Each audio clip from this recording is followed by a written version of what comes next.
अब हम लोग आज चर्चा करेंगे विभिन्न एमिनो के डिफरेंट एमीन्स के अणुसूत्र मॉलिक्यूलर फार्मूला और रचना सूत्र स्ट्रक्चर फार्मूला के ऊपर।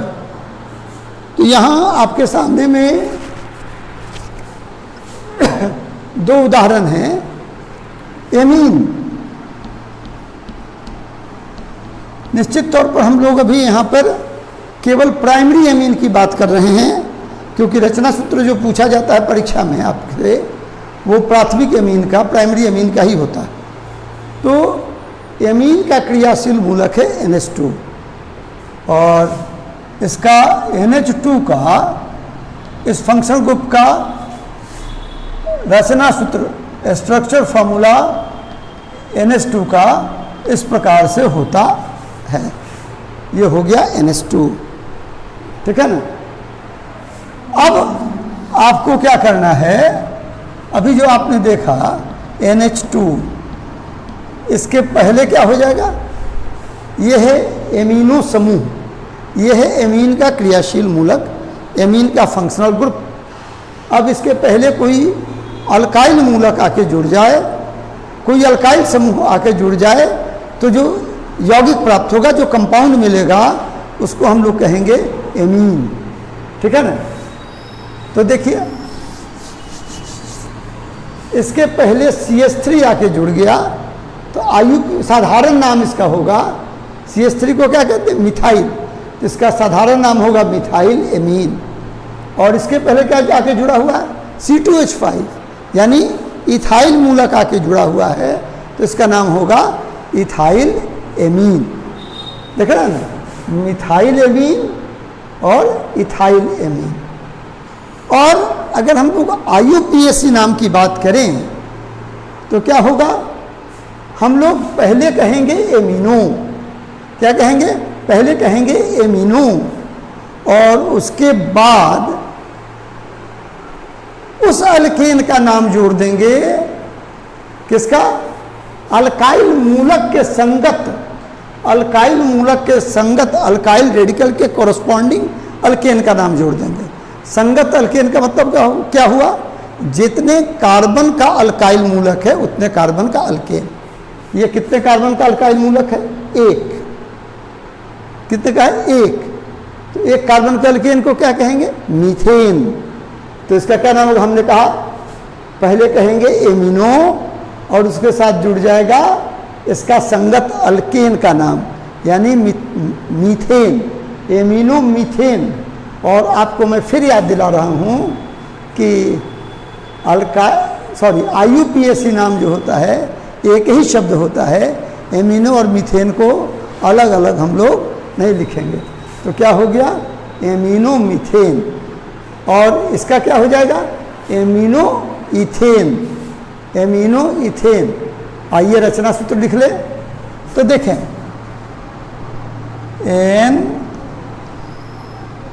NH2, ये हो गया NH2 का रचना सूत्र, और इसके पहले क्या जोड़ देना है, CH3,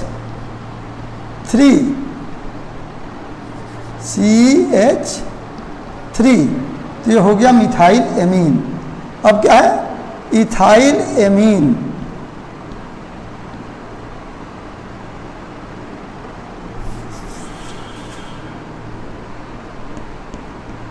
क्या करना है, ये हो गया एमिनो ग्रुप, एमिनो समूह, और इसके पहले क्या जोड़ना है, इथाइल मूलक, C2H5, ये हो गया C2। और ये देखें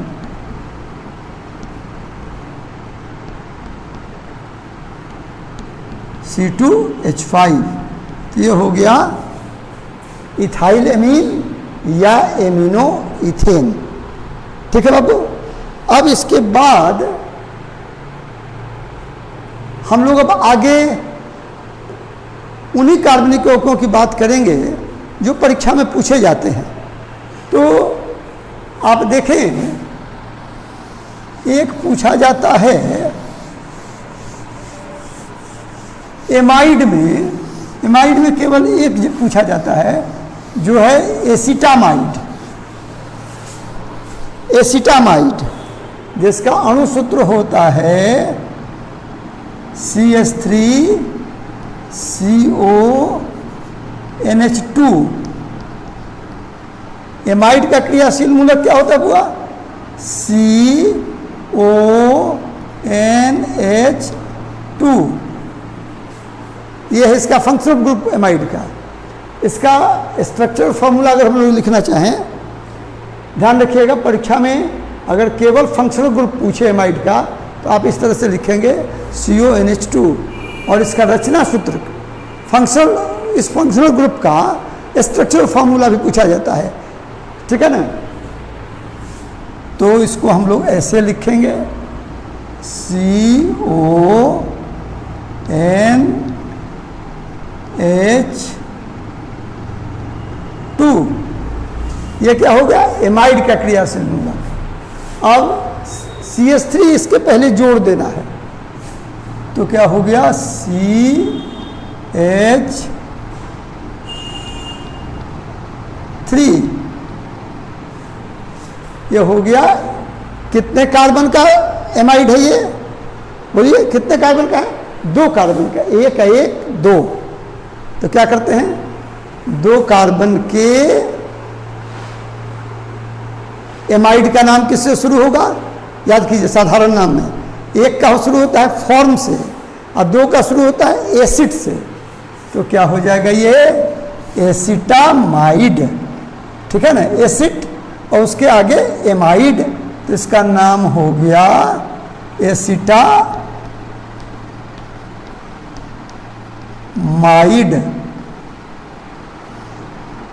एसिटामाइड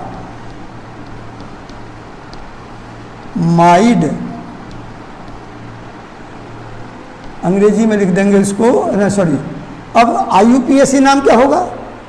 जितने कार्बन का एमाइड होगा उतने कार्बन के अल्केन का नाम याद करेंगे और उसमें से ई हटा देंगे। क्या करेंगे? एमाइड के लिए ई हटा देंगे अल्केन के नाम में से और जोड़ देंगे एमाइड। तो क्या हो गया? ये हो गया कितने कार्बन का है बुआ एमाइड? 1 और 1 2। 2 कार्बन के अल्केन को क्या कहते हैं? ईथेन। ईथेन, और इसका ई हट गया, उसकी जगह पर जुट गया एमाइड। तो क्या नाम हो गया इसका? इथेनामाइड। ये हो गया आपका इथेनामाइड, ठीक है ना। ये हो गया हम लोगों का इथेनामाइड।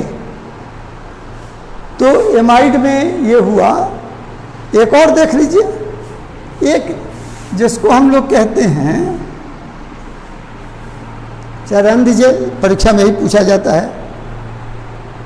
एक और देख लीजिए, प्रोपेनामाइड। यहाँ बड़ा अच्छा है, दोनों नाम एक ही तरह के हैं, प्रोपेनामाइड।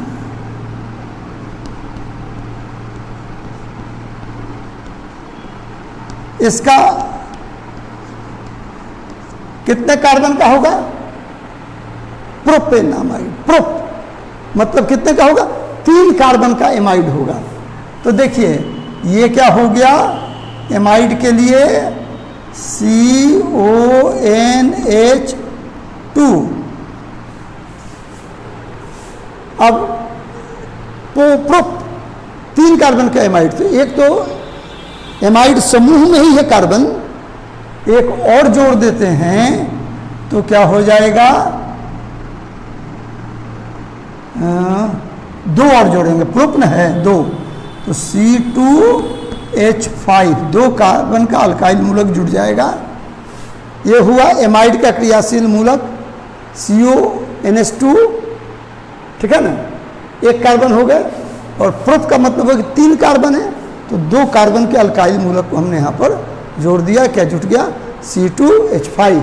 C2H5 को आपने पीछे में देखा है कि CH3CH2 भी कहते हैं। तो देखिए CONH2, ये क्या हो गया, एमाइड समूह का, एमाइड ग्रुप का रचना सूत्र हो गया। और इसके साथ क्या जोड़ देना है, C2H5, आपका जाना पहचाना है C2H5। किनारे वाले पर 3 हाइड्रोजन जुड़ेंगे, अब बीच वाले पर 2 हाइड्रोजन जुड़ेंगे। ये हो गया क्या आपका, ये हो गया आपका प्रोपेनामाइड, ठीक है ना। तो ये आपका प्रोपेनामाइड हो गया। अब हम लोग एक और देख लें, ईस्टर। ईस्टर तो पिछले दिन आपने कार्बोक्सिलिक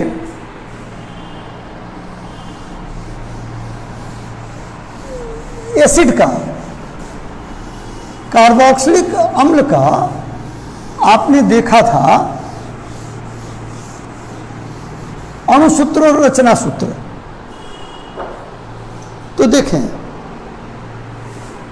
ये क्या है बुआ, याद कीजिए, ये था HCOOH, इसका नाम क्या है था, फॉर्मिक अम्ल, साधारण नाम था फॉर्मिक अम्ल, और IUPAC नाम था मीथेनोइक अम्ल। आप एक लेक्चर पीछे वाला जरा सा देख के रिवीजन कर लीजिएगा, कार्बोक्सिलिक अम्ल वाला, यानी पिछले लेक्चर का अंतिम हिस्सा। तो इसको कहा गया था फॉर्मिक अम्ल या मिथेनोइक अम्ल, और इसका नाम था बाबू CH3COOH। इसका नाम क्या था, एसिटिक अम्ल, और ये साधारण नाम था। और IUPAC नाम क्या था, इथेनोइक अम्ल, इथेनोइक अम्ल। अब कार्बोक्सिलिक अम्ल से हाइड्रोजन हट जाए, कौन सा हाइड्रोजन हट जाए, जो ऑक्सीजन के साथ जुड़ा है, कार्बन के साथ जुड़ा नहीं, ऑक्सीजन के साथ जुड़ा है। और जब ऑक्सीजन के साथ जुड़ा हाइड्रोजन हटेगा बाबू, तो कैसे हटेगा, H+ के रूप में, यानी यह हाइड्रोजन अपने हिस्से के इलेक्ट्रॉन को ऑक्सीजन के पास छोड़ जाएगा। नतीजा क्या हुआ, इस ऑक्सीजन के पास एक इलेक्ट्रॉन अधिक हो गया, तो यह हो गया O-,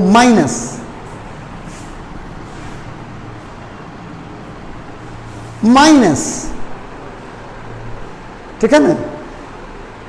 तब क्या हो जाता है इसका नाम, पहले था ये कार्बोक्सिलिक अम्ल, ठीक है ना। अब H+ निकल गया, तो इसके फलस्वरूप जो ऋणायन एनायन प्राप्त हुआ, इसको हम लोग क्या कहते हैं, कार्बोक्सिलेट आयन। क्या कहते हैं, कार्बोक्सिलेट आयन, ठीक है ना, कार्बोक्सिलेट आयन। तो देखिए, तो क्या होगा, अम्ल का, इसके यहाँ पर H था, तो इस अम्ल का क्या नाम था, फॉर्मिक अम्ल। और जब ये H+ निकल गया, तो ये जो HCOO- प्राप्त हुआ, इसका इक हट जाएगा और 8 जुड़ जाएगा, तो क्या हो जाएगा, ये फॉर्मेट आयन। और पहले इसका क्या नाम था बाबू, एसिटिक अम्ल। H+ निकल गया और ये हो गया CH3COO-, तो इसका नाम हो जाएगा एसिटेट आयन। तो अब यहाँ पर अगर हम ईस्टर की बात करने जा रहे हैं, यहाँ पर कोई क्या आके जुड़ जाए, ठीक है ना, क्या जुड़ जाए आके, H+ हटा, उसकी जगह पर R+, कोई अल्काइल आयन आके जुड़ जाए, तो उसका नाम हो जाएगा ईस्टर। ये कौन सा यौगिक हो गया, ईस्टर, ठीक है ना। पहले ये क्या था, इतना जब -4 था, तो फॉर्मेट आयन, फॉर्मेट आयन, या IUPAC नाम मिथेनोएट आयन। तो क्या हो जाएगा, साधारण नाम ये हो जाएगा मिथाइल फॉर्मेट, ये क्या है? धनायन है। तो क्या होता है, धनायन का नाम पहले लिखते हैं और ऋणायन का नाम बाद में लिखते हैं। ये क्या हो गया? Methyl formate. अगर यहाँ C2H5 आके जुड़ जाए तो इसका क्या नाम हो जाएगा? इथाइल एसीटेट, क्योंकि जब इसमें H+ था, H था, तो इसका नाम था एसिटिक अम्ल, ठीक है ना। तो इथाइल एसीटेट, किस अल्काइल मूलक का नाम पहले लिखेंगे? देखिए इधर मिथाइल है, सॉरी इथाइल है और इधर मिथाइल है, तो किसका नाम पहले लिखेंगे? उस अल्काइल मूलक का नाम पहले लिखेंगे जो ऑक्सीजन के साथ जुड़ा हुआ है। तो ऑक्सीजन के साथ क्या जुड़ा हुआ है? इथाइल। तो इसको कहेंगे हम लोग इथाइल एसीटेट। देखिए ये क्या है? Methyl formate. फिर से देखिए, ये है फॉर्मेट आयन, इसके साथ आके जुड़ गया CH3+, तो क्या हो गया? मिथाइल फॉर्मेट, ठीक है ना। मिथाइल फॉर्मेट अलग अलग लिखेंगे, ठीक है ना। Methyl formate,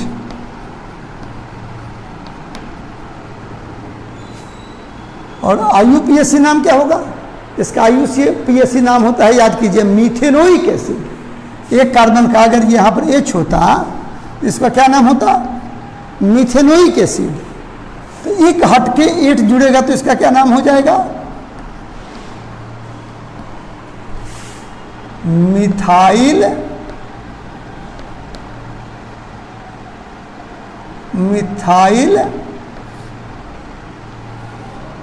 methanoate, methyl methanoate, methyl methanoate, और ये हो गया साधारण नाम इथाइल एसीटेट। 2 कार्बन का कार्बोक्सिलिक अम्ल क्या कहलाता है? एसिटिक अम्ल। तो ये होगा एसीटेट, इसका नाम हो गया इथाइल एसीटेट।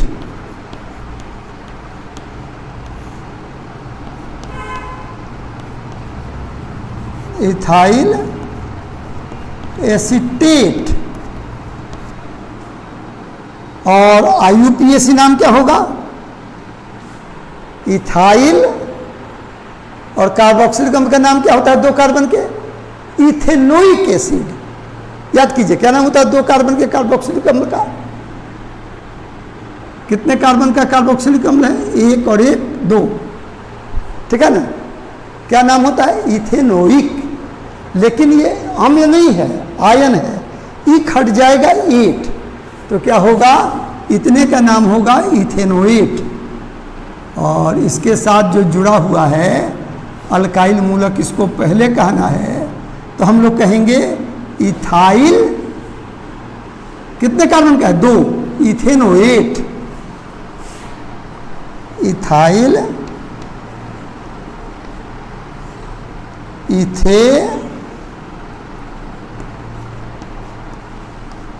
इथेनोएट, इथाइल, ये ईथर का लिख रहे हैं बुआ, इथेनोएट,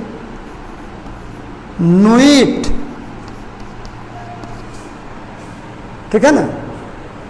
तो देखिए इथाइल इथेनोएट। आप देखिए क्या है? CH3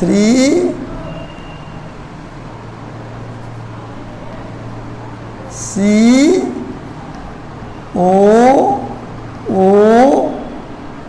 ठीक है ना बब्बू। इसके इधर क्या है?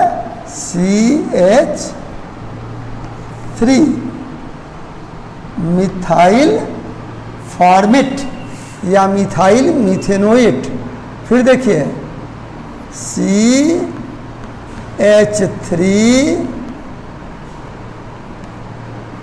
COO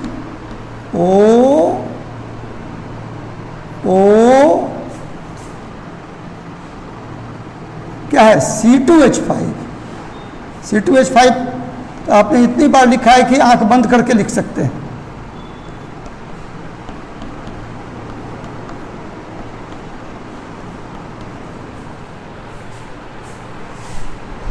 ठीक है ना। इस तरह से एस्टर का हम लोग लिख देंगे। ठीक है ना। नाम क्या करेंगे, पहले इसका नाम लिखेंगे अल्काइल मूलक का, ठीक है ना, और उसके बाद लिख देंगे कार्बोक्सिलेट आयन का। कार्बोक्सिलेट आयन का नाम कैसे लिखते हैं, जितने कार्बन का कार्बोक्सिलिक अम्ल है, कार्बोक्सिलेट आयन है, उसने कार्बन के कार्बोक्सिलिक अम्ल के नाम को याद करते हैं, एक हटा देते हैं और वहाँ एट जोड़ देते हैं और अम्ल की जगह पर कह देते हैं आयन। इस तरह से आपका ये हो गया क्या, मिथाइल फॉर्मेट इथाइल एसीटेट। अब बाबू ये जो कार्बोक्सिलिक आयन्स हैं आपके,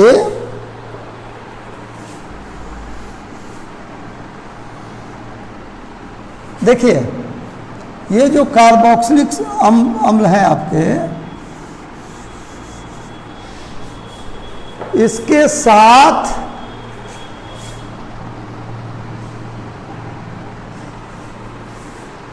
कोई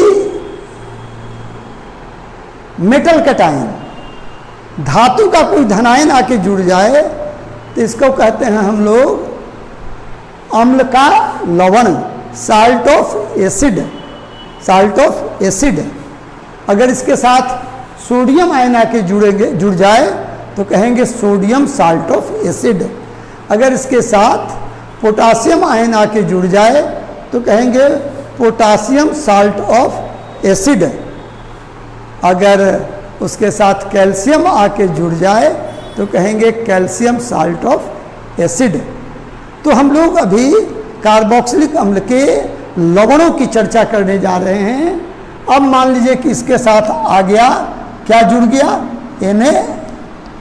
Na+, तो क्या होगा, इसके ऊपर एक इकाई ऋण आवेश है और इसके ऊपर एक इकाई धन आवेश है, तो दोनों आवेश समाप्त हो जाएंगे और ये हो जाएगा HCOO Na। ये वास्तव में क्या होता है, HCOO माइनस प्लस Na+, या कहिए HCO माइनस Na+। इसका अगर रचना सूत्र आपको लिखना होगा तो देखिए HCOO माइनस और बाहर में आ गया Na+, तो क्या हो जाएगा, ये मिथाइल नहीं है, क्या है, यहाँ पर क्या जुड़ा हुआ है बाहर में, ये क्या है, फॉर्मेट आयन है, और बाहर में क्या जुड़ा हुआ है, सोडियम, सोडियम आयन। तो इसका नाम हो जाएगा सोडियम फॉर्मेट, सोडियम फॉर्मेट, अलग अलग सोडियम फॉर्मेट, या क्या नाम हो जाएगा, इसको तो हम कहते हैं मिथेनोएट आयन, और उसके साथ क्या जुड़ा हुआ है, सोडियम। ये हो गया सोडियम मिथेनोएट।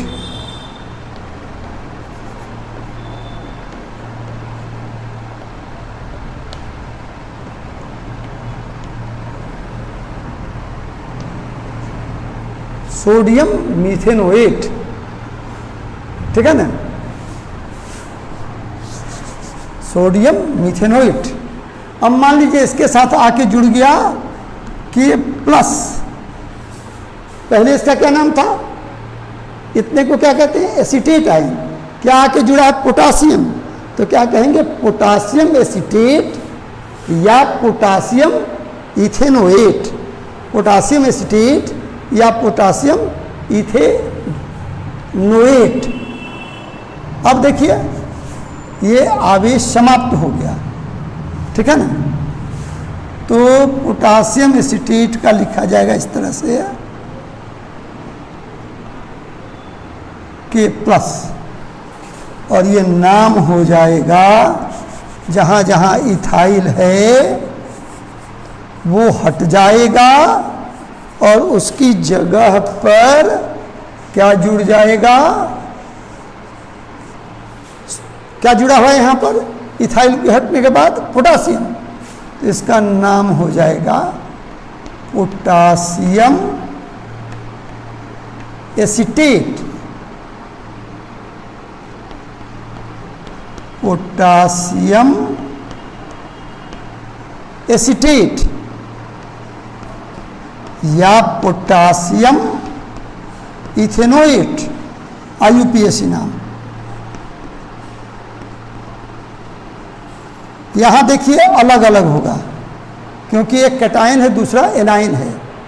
पहले क्यों अलग नहीं होता था, क्योंकि कोवेलेंट बॉन्ड से जुड़े हुए थे, और ये किससे जुड़ा हुआ है, आयनिक बॉन्ड से, ठीक है ना, आयन से। ये हो गया पोटासियम एसीटेट, ठीक है ना। इसको देख लीजिए, एक आपसे मुलाकात होती है और कैल्शियम आयन आके जुड़ता है। क्या आके जुड़ता है, कैल्शियम आयन। तो उस हालत में क्या हो जाता है बुआ, ठीक है ना। देखिए CH3, क्या रहने दीजिए आप लोग, यहाँ क्या था पोटासियम,